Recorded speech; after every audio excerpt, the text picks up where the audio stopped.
Жаркыган жарык маанай менен аялдардын эл аралык майрамы кирип келип отурат. Дагы бир жолу майрамыңыздар куттуу болсун. Мына ушундай сонун чыгармалар, мына ушундай жан эргиткен жагымдуулар бардыгы биздин апаларга, эже карындаштарга, жалпы эле майрам белгилеп жаткан аял затына арналат. Биздин эфир бүгүн сиздерге жагып жатат, кызыктуу болуп жатат деген ойдобуз. Бизде дагы мына ушундай жагымдуу чыгарманын артынан студиябызга келип орун алып жаткан кадырлуу конокторубуз бар. Булар дагы алыскы, жакынкы айылдардан, райондордон келип отурат. Кимдер десеңиздер, мына ушул Бишкек шаарындагы достук үнү апалар тобунун жетекчиси Роза Иманалиева апабыз келип отурат. Саламатсызбы?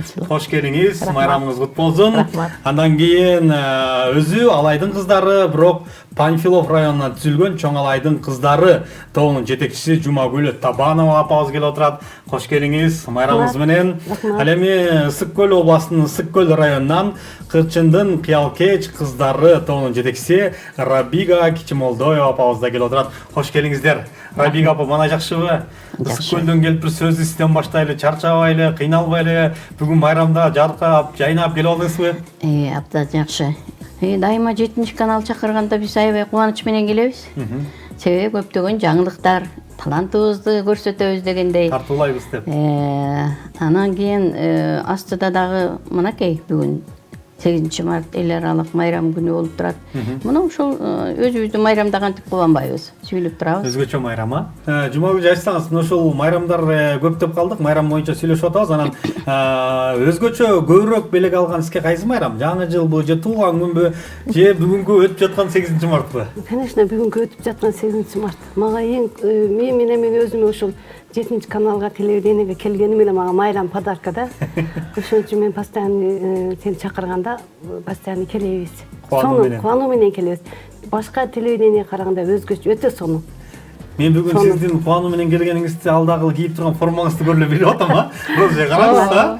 Арабияда сонун форма, ажайып бир сонун жап-жаш болуп, татынакы болуп биздин апалар эми кыздын жашын сурабайт дейт, барыңыздар 18-тесиздер, Сиз бийим 19га чыгасыз. Анан мына апалардын маанайын кирип келгенде эле, эшиктен кирип келгенде эле байкайбыз да. Ошол эле 70-80ге чыккан апаларыбыз бар. Ошолордо карасаң оосту боеп, кашты боеп, эфирге чыкканда жашарып, бирок көлдө сиз билесиз, аксакал апалар бар. 80ге чыккан апа, Ганя апабыз бар, билесиз, Шайыр апаларыбыз бар. Алар алды 80ге таяп 85ке жетип калышты. Бирок ошонсу дагы алар ырдап жүрүшөт да. Сиздин топто эң аксакал канча? Эң аксакал өзүммүн, 75темин. Сиз дагы? Ооба, 75темин. Классташтар отурган Анан калгандары ошо 60тын тегереги, 60тын ичи да. Жумагүл апам да азыр 75темин дебейби? Сиз канчадасыз эми сурайлы эми? Мен азыр 62демин. 62 жакшы.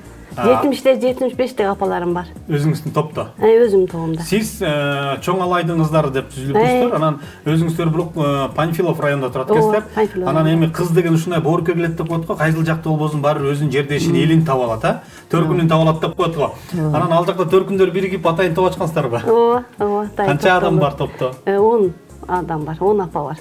Бүт Алайдын кыздары. Бүт Алайдын кыздары. Телевидение келгенге өтө сүйүнүшөт. Башка телевидение караганда атайын келишти. Атайын келишти, ошол 7 каналга именно 7 каналга тартылабыз деп келишти. Биздин телевидение өтө сонун көрсөтүлөт да, ачык, жанагыдай калып калбайт, сүйлөгөндөй ырдаган бойдон башка телевидение караганда өтө өзгөчөлүгү күчтүү. Ошон үчүн биз кубанып келебиз. Сиздер ошентип мактап турсаңыздар, биз андан да сонун кылып эфир чыгарганга даярбыз да. Анан бүгүн апалар кайсыл ырларда да иштеп турасыздар? Апалар ушу хорго мен кыргызмын деген ырдайбыз. Кудай буйрса. Жеке номерибиз бар, алайым деген. Ошону ырдайбыз деп дайынданып жүрүшөт. Жакшы. Бүгүн эми атайын ырдайбыз деп келгенин ырдаталы, ардактуу коноктор, ардактуу көрүүчүлөр, 7 каналга жакыныраак болуңуздар, алыстабаңыздар. Мына ошол Чоң Алайдын кыздары сиздер үчүн жакшы чыгармаларын аткарып берсин. Гүлдесте катары майрамдык эфирди кабыл алыңыздар.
Рабик апабыз Кырчындын кыял кеч кыздары деп келбедиби? Анан аты укмуш экен да, Кырчындын кыял кеч кыздары деп. Ошондо барыңыздар кыял кечсиздерби? Кыял кеч эми мен өзүм кесибим мугалим болгондон кийин 50 жыл мектепте иштедим да, анан кандай ат коебуз деп анан бир канча варианттарды коюп, анан өзүмдүн койгон Кырчындын кыял кеч апалары жакты. Кайсы жерге барсак деле, дегенде райондо презентация болду, анан ошондо атыңарды ким койду эле деди, анан мен өзүм койдум эле дедим. Анан группанын өзүнө да жакты да, айлыбызга да жакты. Эми Садыракенин келиндери же Садыраке кыздары десек деле болот эле, бирок андан мурда ушу Ананьевада бар эле коюлуп кетти да, биз накта өзүбүз Садыракенин айылынанбыз да. Анан алар койгондон кийин талашкандай болбойлу. Биринчи атыбыз ошондой ойлонуп койдук эле. Анан Кырчын десе көчмөндөр биздин багыбызды ачты да. Туура. Эми көчмөндөр десе бул деле Кыргызстан эмес, дүйнө жүзү билди, мусулман өлкөлөр дегеле түшүнүп калат болуш керек Кырчын дегенде эле деп.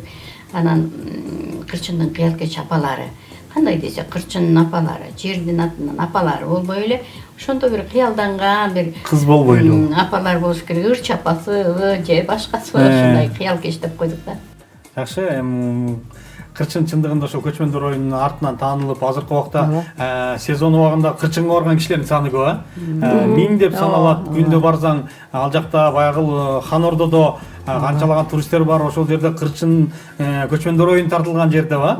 Ошол жерге мына Роза эже өзү дагы барып, бир катар канча фестивалдарда башкы ырларды ырдап жүрдүңүздөр, мына биздин ошо 7-каналда талант апалар фестивалындачы. Кырчын жайлоосунда өзүнүн апалар талантын, өнөрүн көрсөтүп келген туристтерди, келген конокторду, меймандарды бир таң калтыралык. Ошол жакта ушундай кыргыздын кийимдерин кийип, элечегин кийип, бир базалык кандай дейсиздер?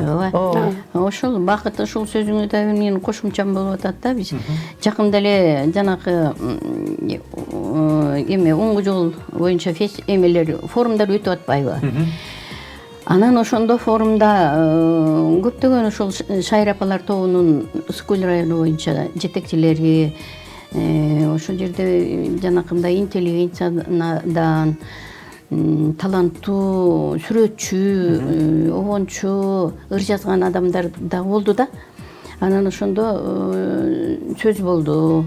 Чыккандар ушул биздин жерде көчмөндөр өтүп атса, анан ошого кандай өзүбүздүн бир өнөрүбүздү, өзүбүздүн өзгөчөлүгүбүздү көрсөтүшүбүз керек деген ойлор айтылган. Андан мурун эле мен өзүм айыл өкмөтүнөн атайын мына ушул бүгүнкү күндө чечилип атат десем болот. Арыз жаздым эле, бизге бир өзүнчө бир маданият үйүнө бир бош турган эле бир комнатаны берсеңер.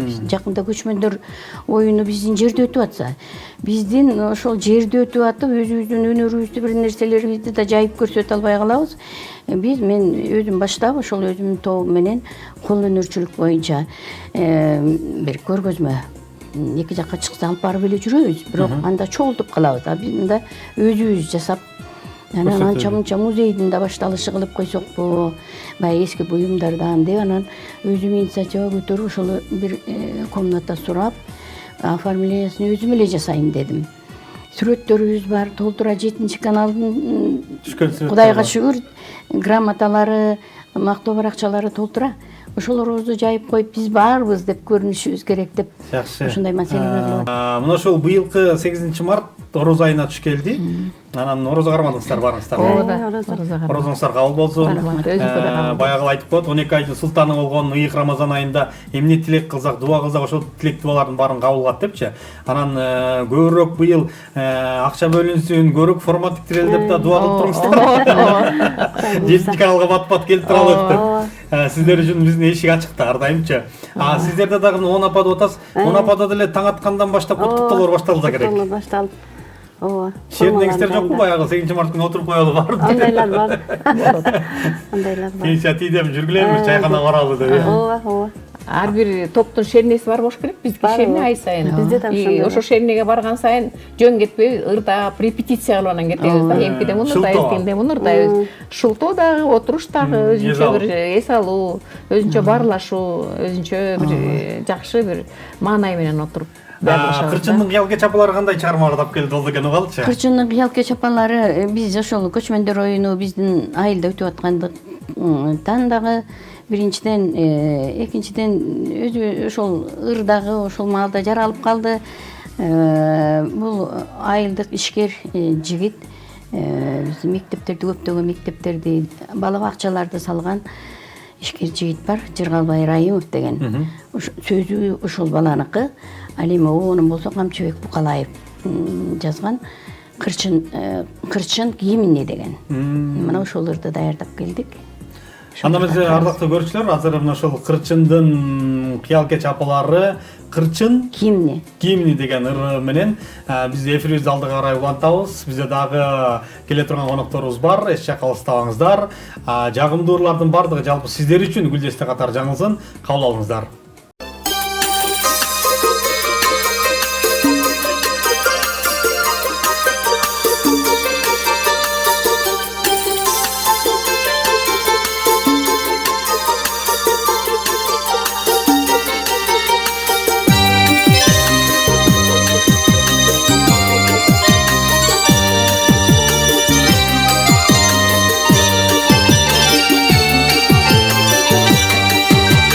Койгондой мезгили сизге жүгүн артып, самайын былтыркыдан агыш тартып, энекем кагылайын картайбасын, өмүрдүн кайыгында барат калкып, энеке кагылайын картайбачы, самайын калыптыр о агыш тартып. Ай, алтын энем, мен үчүн канча чачың агар деген.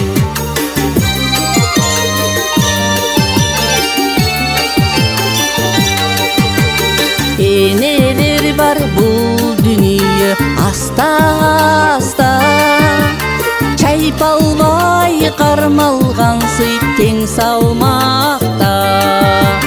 Калыстыгы жок болсо эгер энелердин, одарылмак жер шарыбыз бир заматта. Калыстыгы жок болсо эгер энелердин, одарылмак жер шарыбыз бир заматта. Алтын энем, мен үчүн канча түйшүк тарттың экен.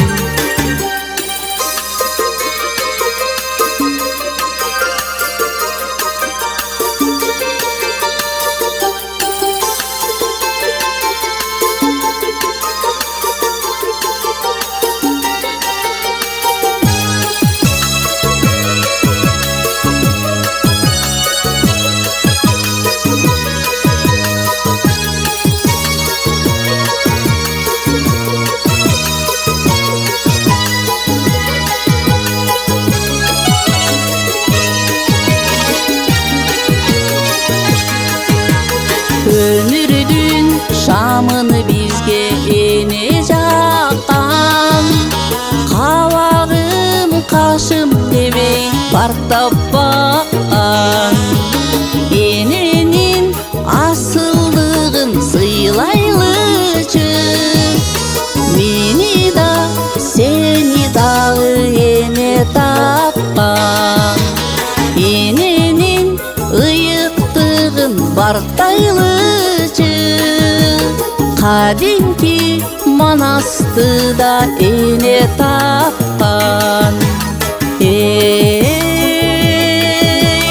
Алтын энем, мен үчүн канча чачың агар деген. Алтын энем, мен үчүн канча түйшүк тарттың экен. Кабагым кашым дебей бартап баккан, кылымдагы кыргызымды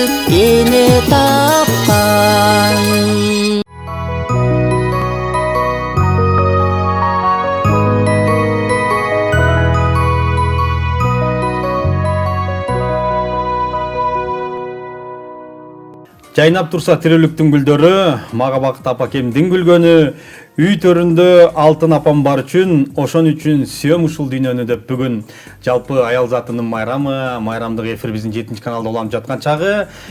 Биздин эфирге мына ушул чыгармадан кийин дагы да болсо төрүбүздөн орун алып, кадырлуу конокторубуз, таланттуу апаларыбыз, алардын жетекчилери келип отурган чагы. Азыркы топто кайсыл апалар сүйлөйт, кандай чыгармаларды алып келди десеңиздер, өзгөчө бүгүнкү майрамдык маанай менен өзгөчө келген Жибек Разалиева, Кишимжандын сиңдилери апалар тобунун жетекчиси апабыз болсо Нокен районунан келди. Кош келиңиз. Андан кийин Тот Арзыкулова апабыз Мырзайым апалар тобунун жетекчиси, ошол биздин борборубуз болгон Бишкек шаарынан келген. Ал эми Тоң районунан келген Тогуз Булак апалар тобунун жетекчиси Какима Абдыманова апабыз дагы бүгүн студиябыздын кадырлуу меймандары. Кош келиңиздер. Маанайыңыздар жакшы. Майрамдык маанайлар сонун. Жибек апа, айтсаңыз, кандай бүгүн майрамдык маанайлар? Дегиз эле 8 мартта кандай тососуз? Жакшы. Абдан жакшы келдик кече. Жатагыбызга жаттык, абдан маанайыбыз ачык. 7 каналдан көрүнөт экенбиз деп аябай кубанып, Толкунданып. ичибизден тимели кымыңдап, сүйүнүп турган кезибиз. Тобубуз менен келгемин. Жакшы, атайымныкы апабыз Нокен районунан келди. Биздин ушул 7 каналдагы талант топлар телепрограммасынан жалпы республикадагы апаларды майрам менен куттуктайлык деп. Ал эми Тот эже болсо китебин колго алып, мен акынмын, ырга жакынмын деп айтты. Эфирден сырткары айтып атат. Мен негизи Тот эженин ыр жазганын биринчи көрүп атам. Канчадан бери ыр жазасыз? Көп жыл болуп калды. Мен буга чейин Кыргызстанга келген чейин көп жыл Россияда жашап келгем. Россия жазуучулар союзунун мүчөсүмүн. Бул 6-чы китебим. Буга чейин баягы билгиспей эле жүргөн экенсиз. Биз сизди топтун жетекчиси эле ырчы эле экен деп ойлосок, апабызда дагы талант бар экен. Атайын ыр жазып келиптир. Бүгүн дагы негедир ыр окуп берет окшойсуз. Ооба. Кайсыл чыгарманы окуп бересиз? Жалпы апаларды куттуктап. Ооба. Бүгүнкү жалпы энелердин, апалардын, эжелердин, сиңдилердин, кыздарыбыздын майрамы менен куттуктап, таң атпай студияга келип отурабыз. Мына курдаштарым менен бардык апаларды, эжелерди, бардык аял затын майрамы менен куттуктайм. Ошондой эле силердин 7 каналдын коллективиндеги аял затын баарын майрамы менен куттуктап. Рахмат. Аял деген ырымды окуп берип коеюн. Келиңиз. Аял эне, аял апа, аял жар, аял эже, аял селки жеңелер, алты аламдын бүт түйшүгүн көтөргөн алт дүйнөнүн асыл заты энелер. Касиети, жүрөгүнүн актыгы, балдар үчүн байлап койгон бактысын, 9 айы жүрөгүндө көтөрөт, наристенин күндө тилеп сактыгын. О энелер, күн нурунун желеси, акылманы асыл заты тактысы, бул дүйнө жүзүн балдарына тааныткан, аял өмүр жашоосунун ачкычы. Бейиштөрүн басып жүрөт таманы, билип аны барктап баалап алалы, аял эне, аял апа, аял жар, аял аалам бүтпөс өмүр баяны. Бир кол чабып коелу. Сонун чыгарма. Канчанчы китебим дедиңиз? 6-чы китеп. Мынакей буйруса 7-чи китеп дагы кийинки 8 мартка чейин жарык көрсүн дейлик, Жебек апа.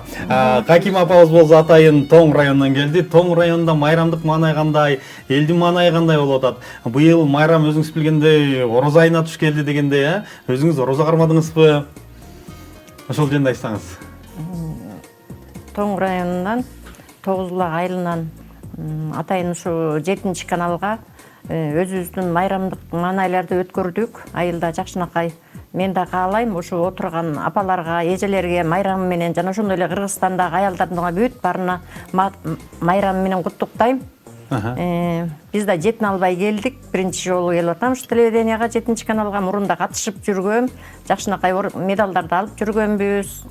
Бүгүн биздин студияга биринчи келип аткан турбайсызбы? Экинчи келип атам. Экинчи келип атасызбы? Экинчи келип атам. Мурунда келбедик беле, эми келгенбиз. Жакшынакай маанай, жакшынакай эме болуп атат. Кечелер. Жакшы. Студиядан биз өзгөчө сиздерди көргөндө кубанабыз. Себеп дегенде биздин атайын талант топлар деген телепрограмма бар. Жебек апа жакшы билесиз, Жума сайын көрүп турасызбы? Ооба. Калтырбай. Жагабы негизи? Жагат абдан. Апалардын таланты, андагы кийимдери, эмнелери менен өзгөчөлөнүп турат апалар? биздин улуттук кийимибиз ошо экранда көрүнөт экен да, апалар кийип турган формаларыбыз, кийимдерибиз. Биздин кийинки балдарга, биздин чоң энелерибиз ушундай кийимдер менен болчу экен деген калтырып атабыз да биз немелерибизди. Келечек мындай кийилиш керек. Ооба, келечекте кайсы жаштан, кайсы муундан кийилет. Анан балдарга баягы насаят боюнча, жанагы салт боюнча мына кайсы жашка барып кандай кийим кийиниш керек. Баары биздин ушу биздин кийген кийимибиз өзү айтып турат экен да. Анан жакшы да мына элечек дегенибиз бул абдан көп немени батырат да ичине. Туура. Көп сөз. Келечектин тарыхы, таржымалы абдан көп. Анан баягы кыздын жашын сурабайт деп коет го. Ооба. Жашыңыз 18-де. Ооба. Быйыл 19-га чыгасыз, Анан биз ошол Жалал Абад жергесине көп баягы съемкаларга барып калабыз да. Анан Жебек апабыздын үнү бир өзгөчө да.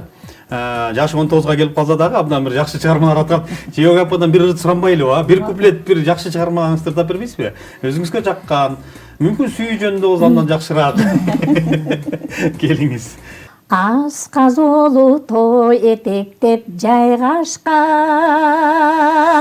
калың токой алма жаңгак бар баштан, ажайып коз алма гүлү жытаңкып, ажары чачкан сулуу айылым каралмам. Ажары чачкан сулуу айылым каралма. Кол чалбар.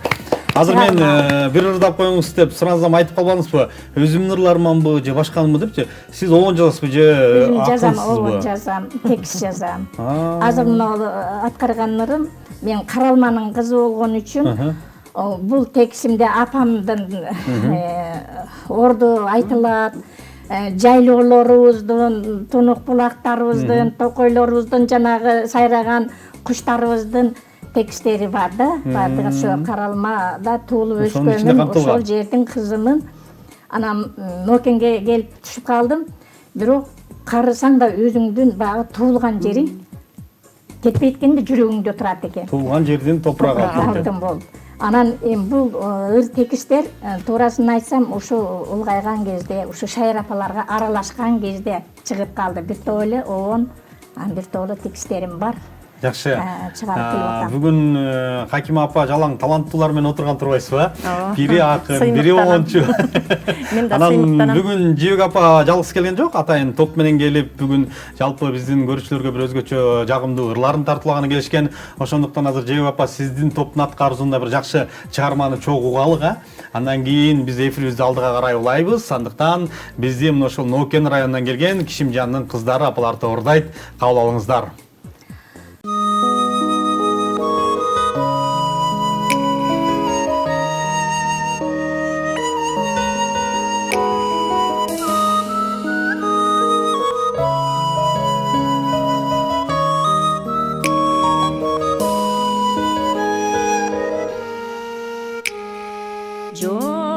Жоготпой өмүр деген кызыл гүлдүн жагоосун бекем кармап, алгылачы бүлбүлдөт бара жаткан өмүр шамын бийлигин жаргырап, бийлигин жаргырап, бийлигин жаргырап жарабычы.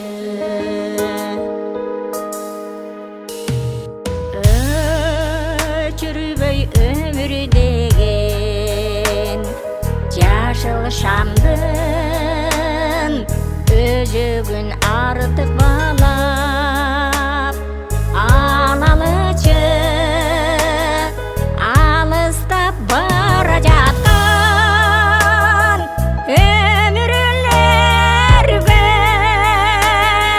жакшы көз, жакшы көңүл, жакшы көз, жакшы көңүл жакшы көңүл салалычы.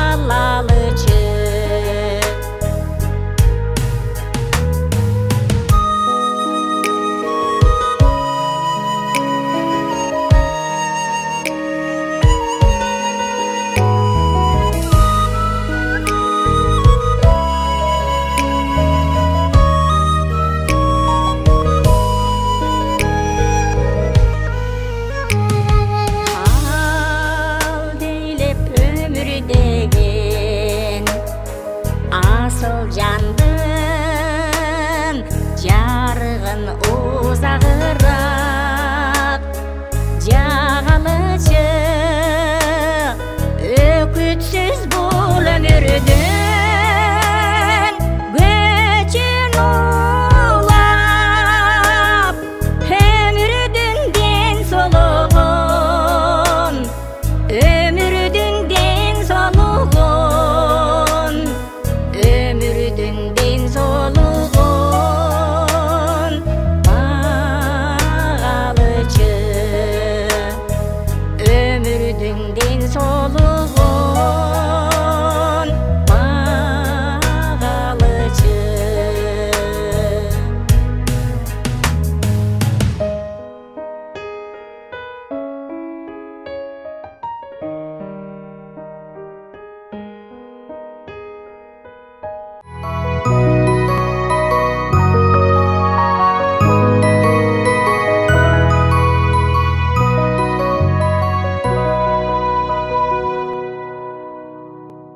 Мына ушундай Кишимжандын сиңдилери деген өзгөчө бир ат менен келген Ноокендик апаларыбыз өздөрүнүн жакшы чыгармаларын тартуулап келди. Жебек апага бир суроо.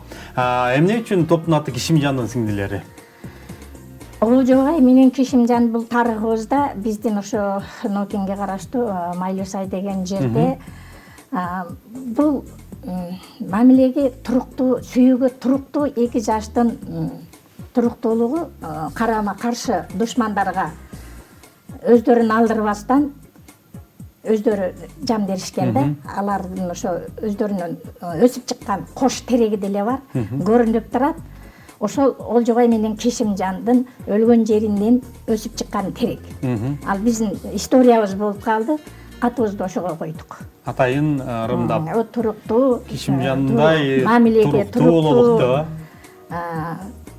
топко, тобубузга туруктуу топ болойлу деп ошол атты кармадык. Хаким апабыздын тобунун аты өзгөчө Тогуз булак деп. Ал жерде дагы бир тарыхый Биздин Тогуз булак деген Тогуз булагыбыз бар. Тоодон бери ылдый карай Тогуз булак агып турат. Биз ошонун этек жагында Тогуз булак деген айылда жашайбыз. Биягыбызда Айдын көл деген Манастын эмесиндеги Айдын көл деген көлдүн жанында жашайбыз. Жакшынакай жашоо. Бизде эл мал сал менен. Тогуз булактан ошондо суу ичесиздер. Тогуз булакта мал сал менен. Биз качан ичебиз барып? Барсаңыздар. Буюрса, мына Жебек апаны алып алып, Тот апаны алып алып. Көрүнүп турат. Бир барып ошол Тогуз булактан суу ичип келели, кандай дейсиздер? Булактын суусу таптуу болот аябай. Андан соң Кишимжандын баягы дарагын барабыз. Иши кыздар Тот эже быйыл көп жерге барат окшойбуз экөөбүз. Жай менен болот. Мырзайым тобу каяка барабыз сиздер менен? Ден соолук болсо. Биз эми азыркы биринчи эле максатыбыз апрелдин аягында, майдын башында Ташкентке чакырып алганбыз фестивалга. Ташкентке барып келебиз. Андан кийин Мырзайым тобу урушулганына 6 жыл болуп баратат. Ошо 5 жылдыгын жайында белгилейли деп Көл Жөөккө же Аларчага тобу жака чыгып съемка тартып, ошондо барабызбы? Ооба. Анда быйыл биз төртөөбүз черне ойноп алышыбыз керек экен. Мен дагы бир жерге чакырайын эми. Бир жакшы жерге. Болот. Мырзайым тобу бүгүн кандай ырдарды алып келдиңиздер? Мырзайым тобунун негизи репертуары урушулган себеби мындай да. Бизде акындар да бар, биздин топто оончулар да бар. Жолдошбек Исраилов деген атактуу оончу композиторубуз бар. А киши күндөп түндөп ыр жазып атат. Анан ошол өзүбүз Гүлмира экөөбүз, Гүлмира Арыспаева экөөбүз текст жазабыз. Анан ошол калып калбасын деп элге чыгаруу үчүн уюшулганбыз. Негизги максатыбыз ошол. Анткени ырлар жазылып, оон чыгып, анан кийин элге жетпей калып атпайбы, ошону жеткирели деген максатта уюшулганбыз. Азыр эми жаңырларыбыз өзүң деле көрүп атпайсың, биздики күнү түнү жазылып атат, күнү түнү чыгып атат ырларыбыз. Жакшы. тура эле биз ошол Жолдошбек агайды тааныйбыз, Гүлмир эжекени тааныйбыз. Булардын сиздердин топто болуп калгандагы бир сыймык десек болот. Себеп дегенде эми сиздер кыйналбайсыздар. Оончуңуздар бар, акыныңыздар бар, өзүңүздөр ыр жазасыздар, өзүңүздөр оон чыгарасыздар. Анан бүгүн ошол Мырзайым тобудагы жалпы биздин республикадагы апаларыбызды куттуктайлы. Айымдарды, эжелерди, апаларды, жалпы эле карындаштарды, жалпы эле аял затын куттуктайлы деп өздөрүнүн жакшы чыгармаларын арнап келген. Ошол чыгармаларды, Мырзайым тобунун чыгармаларын биз апалар менен биргеликте чогуу угалык.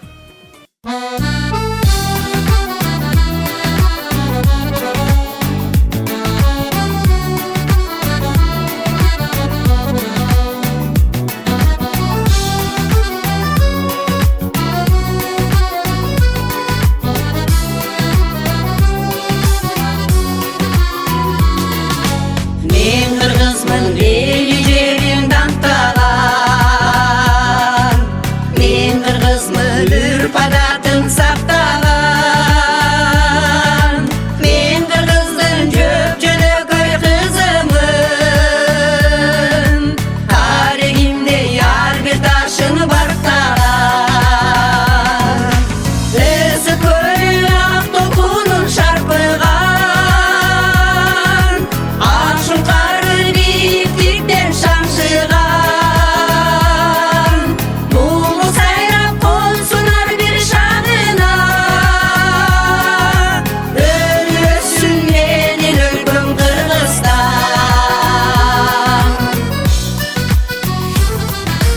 Мен кызымын бийик тоолуу чөлкөмдүн, мен кызымын эгемендүү өлкөмдүн,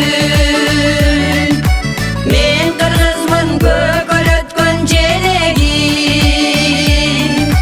күндүн нуру ачып турган көркөмүн, ысык көл ак толкунун шарпыган, ак шуңкары бииктиктен шаңшыган, мулу сайрап кол сунар бир шагына, өлөсүн менин өлкөм Кыргызстан.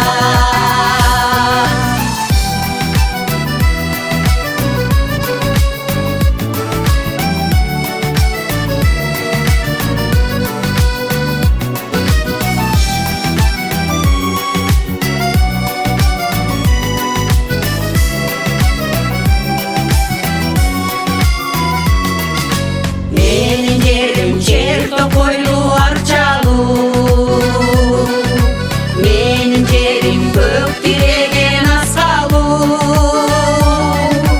мен кызымын ысык көлдүн соң көлдүн, керемети кылымдарга сакталуу,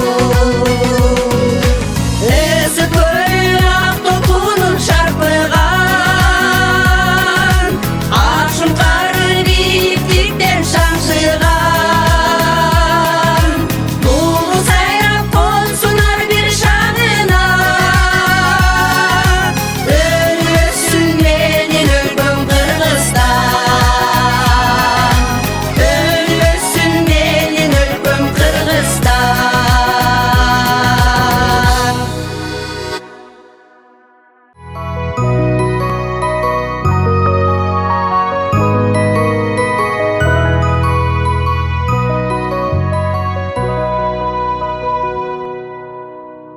Мына ошондой майрамдык маанай, бизде апаларда маанай жакшыбы? Жакшы. Бүгүнкү кеч жагып атабызбы сиздерге? Сонун. Сизгечи, Хаким апа? Жагып атат. Негедир кредит барбы? Жок. Хаким апа аябай ойлонуп эле, толгонуп эле бүгүнкү айзыл ырдырдаса кандай чыгармаларды аткарып берсек депчи. Бүгүн ушул иш-чарага канча адам келди ушул топтон? Экөөбүз эле келгенбиз. Экөөңүздөр келдиңиздер, Кайсыл ырларды алып келдиңиздер? Эмне деген чыгармаларды алып келдиңиздер? Тыналиева деген Айгүл, Дүнүйө дегенди ырдайт. Сиз? Мен өзүм катышкан эле келдим, бияка дейин жетекчи болуп. Сиз өзүңүз ырдабайсызбы? Жакшы. Ырдабасаңыз дагы ошол аялдар совети болуп, мен аялдарды уюштурганда, жаш келиндерди топ волейбол ойнотуп, аялдагы асты 86 жаштагы байбичеден аягы 74 жашка чейинкилерди уюштуруп, шайыр апаларга даярдадым. Жакшы, жакшы. Өзүмдүн өнөрүм болбосо делечи баягы женсебет катары даярдап анан ошо эме кылып. Өзүңүз баягы айылдагы активистка турбайсызбы? Элди чогултуп, жакшылыкка үндөп. Ошондо 70 жаштагы апалар волейбол ойноп атышабы азыр? Мен өзүм ойнойм. Өзүңүз, Дагы апалар барбы башка дагы? Бар. Жөө апа барып катышса болобу волейболго? Ойносо. Командабызда 2 жакка чыгып 7 команда ойнойбуз. Тоң районунун Актырек айыл өкмөтүнөн. Азаматсыңар. Аны өз чөнтөгүбүздөн каржылайбыз. Буйруза Тогуз булакты көргөн барганда волейболду сөзсүз үйрөнүп, Волейболдун анан команда. спортивный кийимди алып, Жөө апа. Ошол жакта Тогуз булактын этегинде суудан ичип, Тогуз булактын суусунан ичип, Денен жайлуу, жайрымды айланабыз. көкмөк шибер. Шибер.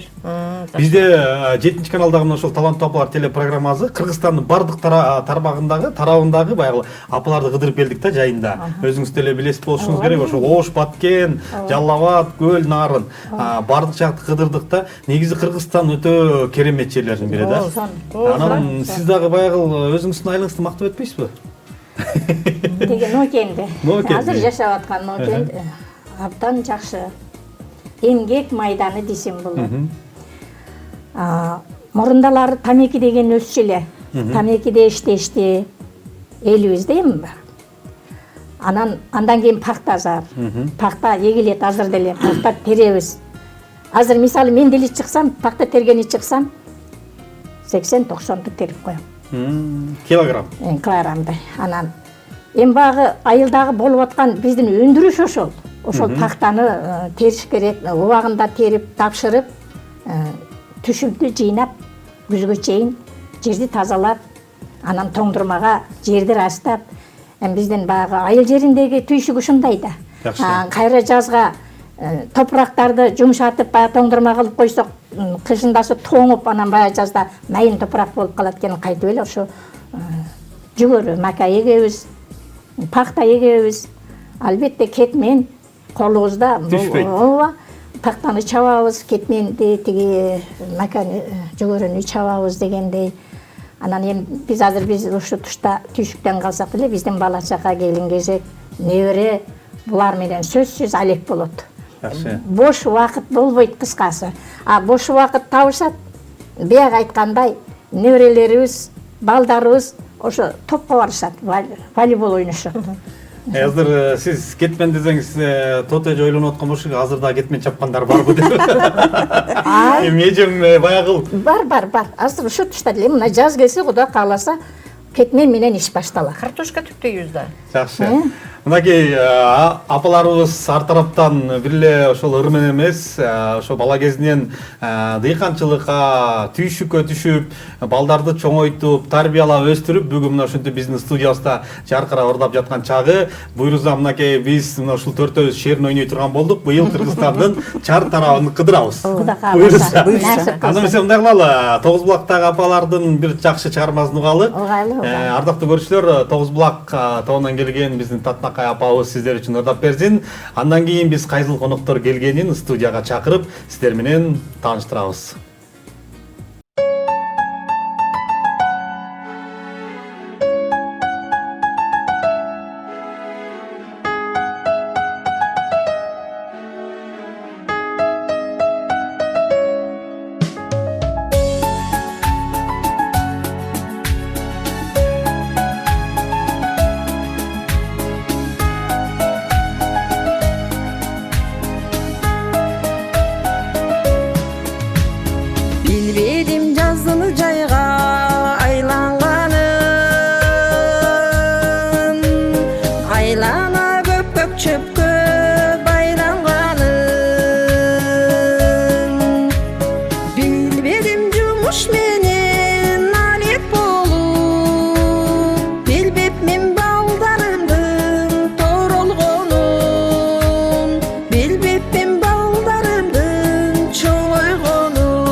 балдарым жакшы өссө дейт ар бир адам. Балдардын жакшылыгын көрүп жалам. Ул үйлөп кыз чыгарып куда күтүп, туугандар жүрөлүчү эсен аман. Эл журтум жүрөлүчү эсен аман. Айлап жылдар кошуп өтсө дагы, туугандар жүрөлүчү эсен аман. Тең туштар жүрөлүчү эсен аман. Эл журтум жүрөлүчү эсен аман.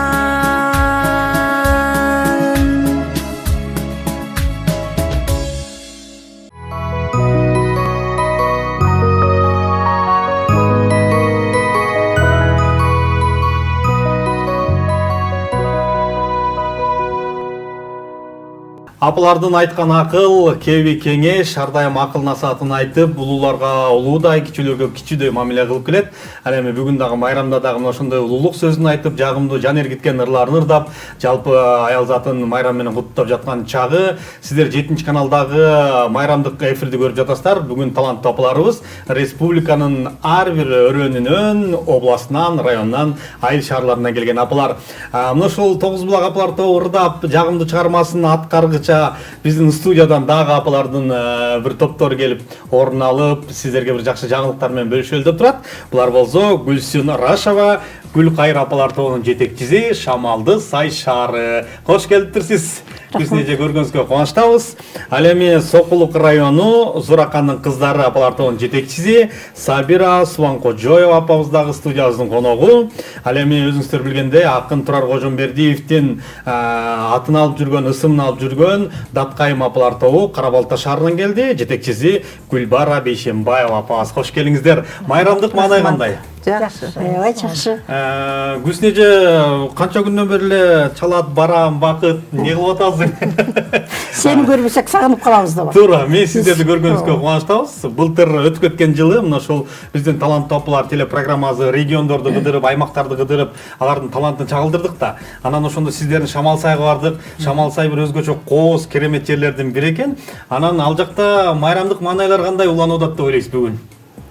Мен ойлойм, мен жалпы энелер үчүн майрам күн биз үчүн ушу узарды уулду, кызды тапкан энелер үчүн өзгөчө майрам деп болуп турса керек деп ойлойм.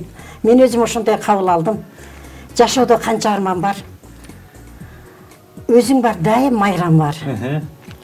Бейиште сенин таманың белгилеп кеткен пайгамбар демекчи. Энелер, майрамыңыздар менен 8 мартта майрамыңыздар куттуу болсун. Дайыма күндөрүңөр майрамдай болсун энелер. Мен ошону каалайм энелерге. Айбали, мынакей Гүлсүн апа сонун чыгармаларды жаттап да келген экен. Анан өзүңүз канча жашыңыздан ушул өнөргө берилип, талантка берилип ырдап жүрөсүз? Же кийин эле талантыңыз ачылып эле ырчы болуп кеттиңизби? Жок, мен кичинекеймен эле ушу жаштаймен эле ушу баягы Гүлсүн Мамашева, жанагы Гүлмайрам Момушевалар ырдап телевидениеден чыкса, ушуларды кайталап эле ушулардын артынан ырдап, мен ушу Гүлсүн Мамашева болом. Анан деп эле ошондой деп ушундай ойлор, тилектер менен жүрчү элем. Кийинкинен турмушта. Бирок биз ойлогондой болбоду. Анан бирок мен завклуб болуп иштедим өзүбүздүн Нокен деген айылда. Анан мен ал жерде бир 10 жылда иштедим. Анан турмуш шарт экен, анан мен Шамал Сайга келип калдым. Анан Шамал Сайда деле биз мени өнөрдү сүйгөн, бул ырды сүйгөн адам каерде болсо деле ырды өнөрдү баалайт экен. Мына ушул өмүр жашка келгенче мен дагы эле эл үчүн кызмат кылып келем. Ушу жаштар үчүн өзүбүздүн клубда. Азыр деле мен клубтан, ошо клубка биз жылбайбыз. Дайым кандай иш чара, кандай нерсе болсо, биз ошол жерде болобуз. Ошол жерде болобуз. Сабира апа, сиз каякта болосуз? Анан Гүлсүн эже клубда болот экен. Сиз кай тараптарда болуп атасыз? Биз буюрса, мен имен азыр үйдө элемин. Пенсияга чыккандан кийин эличек ороойм, дүрүя жолук саям. Ошо менен убактымдын кантип өткөнүн деле билбей калам. Анан көбүнчө жанагы Жерене деген форумга кошулуп алганбыз. Аякта Жерене деген хордурдайбыз группабыз менен. Анан ошол жакка кошулгандан бери убакыттын өткөнүн сезбей калып атабыз. Убакыт тез өтүп кетет. Майрамдар сайын, майрам эмес күндөрү деле 7 дубанды кыдырып чыктык. Анан ошо менен бизди шаарга кошуп койгондон кийин биз Новополкадан чыкканбыз да, Зуракандын кыздары. Айымкан апабыз бар кезде сокулуу керек. Анда айыл өкмөт жакшы карачы, азыр эмтүү болуп калып, даже репетиция кылганга жерибиз жок. Үйдө эле тең? Жок, жерене бизге бир үйгө 2 боз үй тигип беришкен. Былтыр 6 ай ошо 2 боз үйдү тигип, ичинин баарын апаларымдын баары кол өнөрчүлөр, баарыбыз ошо 2 боз үйдү жасап тигип чыктык. Жакшы, мынакей негизи апаларды мен билем да, Гүлсүн эже, Гүлбар эже, апалар шерине ойнойт, ынтымагыңыздар жакшы, пенсия тийгенде шерине кетесиздер чогулуп алып. Анан бүгүн майрамда топ эмне кыласыздар? Өзүңүздөр отуруп, кичине белгилейсиздерби? Өзүбүзчө отуруп чай ичебиз. Баягы көп жылдан бери чогуу жүргөнгө биз өзүбүз 2015-жылы түзүлгөнбүз да. Анан былтыр 10 жылдык болобуз дегенде эки апам ооруп калып, анан быйыл ошо белгилеген атабыз буюрса. 10 жылдыкты быйыл белгилеген атабыз. Анан ушу 8 мартта дагы ошо ооруп калган апаларым азыр кайра кошулушуп бизге. Буюрса эртең чогуу отуруп чай ичебиз. Буюрса мынакей бүгүн биздин студияга келип, апаларыбыз бул жерден студиядан чыккандан кийин өздөрүнчө майрамды майрамдайсыздар, билип турам, сезип турам. Анан бүгүн кандай чыгармаларды алып келдиңиздер негизи эле? Кандай темадагы? Бүгүн ошо жашың өткөн сайын могу балдарга, неберелерге көбүрөөк патриотический ырларды дагы жаттап калат экенсиң.